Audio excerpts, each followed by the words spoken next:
అండి. ఇదైతే ఆల్రెడీ పాపది, మా చిన్న పాపదనమాట. అంటే అక్క వాళ్ళ పాపది బ్లౌజ్ అనేదైతే స్టిచ్ చేశారు.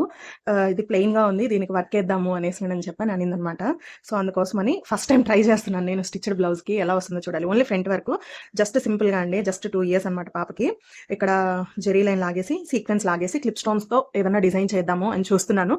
ఆహ్, ఇప్పటి వరకు అయితే ఎలా వస్తుందో చూద్దాం. మీరు గనుక నా ఛానల్ ఫస్ట్ టైమ్ చూస్తుంటే మాత్రం సబ్స్క్రైబ్ చేసుకోవడం మర్చిపోకండి. ఓకేనా? వీడియో నచ్చితే గనుక డెఫినెట్‌గా లైక్ చేసి షేర్ చేయండి. లైక్ చేయడం వల్ల ఇంకొంతమందికి బూస్ట్ అవుతుందనమాట. నా ఛానల్ అనేది రిఫర్ అవుతుంది.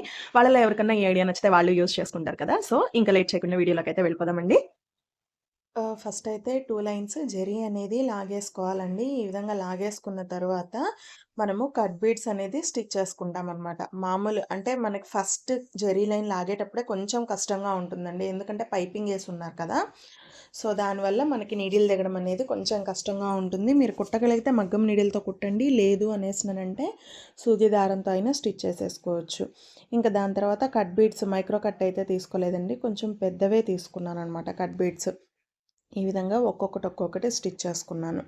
కాకపోతే అంటే మనం ఆల్రెడీ స్టిచ్ చేసిన బ్లౌజ్‌కి వేసుకోవచ్చు కానీ సమస్య ఏంట్రా అంటే ఆ థ్రెడ్స్ అనేది వెనకమాల నెక్ దగ్గర గీసుకుంటూ ఉంటాయి. అదొక్కటే సమస్య. ఏం ప్రాబ్లమ్ ఏం లేదండి. ఇది ఫిట్టింగ్ వచ్చేసి బ్లౌజ్ మనం వేసినప్పుడు బాడీ మీద ఫిట్టింగ్ ఎలా ఉంటుందో అలా ఉక్సులన్నీ వేసేసి తర్వాత ఫ్రేమ్‌కి అటాచ్ చేసుకున్నాననమాట. అప్పుడు మనకి షేప్ అవుట్ కాకుండా వచ్చింది. ఇంకా హ్యాండ్స్ దగ్గర తేడా వస్తే అక్కడ బట్టల క్లిప్పులు పెట్టేశాను నేను. ఓకేనా? ఇంకా దాని తర్వాత ఏం చేశానంటే నా దగ్గర స్టడీ టేబుల్ ఉంటే దాని మీద వెయిట్ పెట్టేసి ఫ్రేమ్ పెట్టి ఫ్రేమ్ మీద వెయిట్ పెట్టేసి స్టిచ్ చేశాననమాట ఈ విధంగా. ఇంకా కట్ బీడ్స్ అన్నీ స్టిచ్చింగ్ అయిపోయిన తర్వాత సీక్వెన్స్ గోల్డ్ ఉంటాయి కదండీ చెమ్కీలు, చిన్న చెమ్కీలు అవి తీసుకున్నాను. అవి తీసుకొని నెక్ చుట్టూతా వేసాననమాట. అంటే లంగా వచ్చేసి మనకి టిష్యూ అంటే గోల్డ్ టిష్యూ లాగా ఉందండి. కుదిరితే నేను పిక్ పైన అటాచ్ చేయడానికి ట్రై చేస్తాను. ఈ వాటర్ సీక్వెన్స్ అనేది కంప్లీట్‌గా స్టిచ్ చేసేసుకున్న తర్వాత మళ్ళీ, మళ్ళీ వాటి పక్కనే కట్ బీడ్‌ని కూడా స్టిచ్ చేస్తాం మనం. ఓకేనా? ఇంకొక వరుస కట్ బీడ్ కూడా ఏసుకున్నామనుకోండి, మనం కింద బుటా వేసుకున్నా, వేసుకోకపోయినా కొంచెం సింపుల్‌గా అనిపిస్తుంది. అంతకు మించి మనం కుట్టిన బ్లౌజుల మీద హెవీ చేయలేం కదా! ఇప్పుడు మీరు ఇదే వర్క్ మీరు సింపుల్‌గా ఎవరన్నా అడిగినా అంటే ఈ చెమ్కీ ఏంట్రా అంటే మనకి మెరవదు. అంటే క్లాసీగా ఉంటుంది. సో, దానివల్ల ఏంట్రా అంటే మనకు చూసేదానికి కూడా లుక్ వైజ్ బావుంటుంది కదా! సో, అందుకోసం అనేసని నేనైతే దీన్నే ప్రిఫర్ చేశాననమాట. ఇప్పుడు ఈ విధంగా స్టిచ్చింగ్ అంతా కట్ బీడ్స్ అంతా స్టిచ్ చేసిన తర్వాత కనిపిస్తుంది కదా మీకు 2 లైన్స్ జరీ వేశాను. అలానే ఒక లైన్ కట్ బీడ్, ఒక లైన్ సీక్వెన్స్ అనమాట. గోల్డ్ మైక్రో సీక్వెన్స్ తీసుకున్నానండి. ఇవొచ్చేసి మనకి ఆహ్, చిన్నవొస్తాయి కదా! అవి వాటర్ సీక్వెన్స్ లాగా డ్యూయల్ టోన్ కాదు. సింగిల్ కలరే గోల్డ్ అనమాట. ఓకేనా? మళ్ళీ దాని తర్వాత కట్ బీడ్స్ ఇచ్చేసాను. ఇప్పుడు ఇక్కడొచ్చేసి నెక్ చుట్టూతా ఇది ఆల్రెడీ మనం స్టిచ్ చేసుకున్న బ్లౌజ్ అని చెప్పాను గదండీ!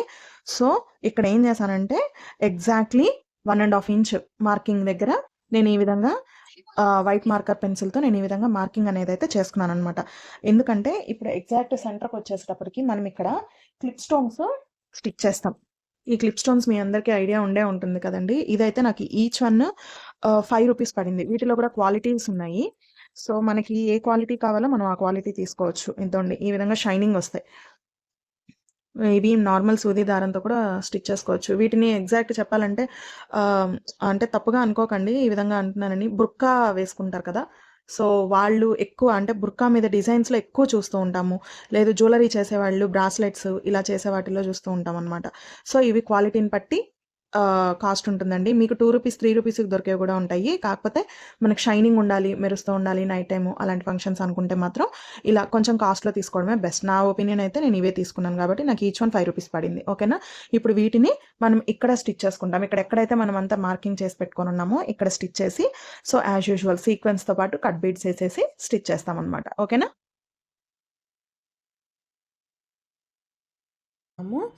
ఈ విధంగా ఆ క్లిప్ స్టోన్స్ చుట్టూతా కుట్టేసుకుంటాం అనమాట. దానివల్ల ఏంట్రా అంటే మనకి అది కూడా ఒక స్కాలప్ డిజైన్ లాగా అనిపిస్తూ ఉంటుంది.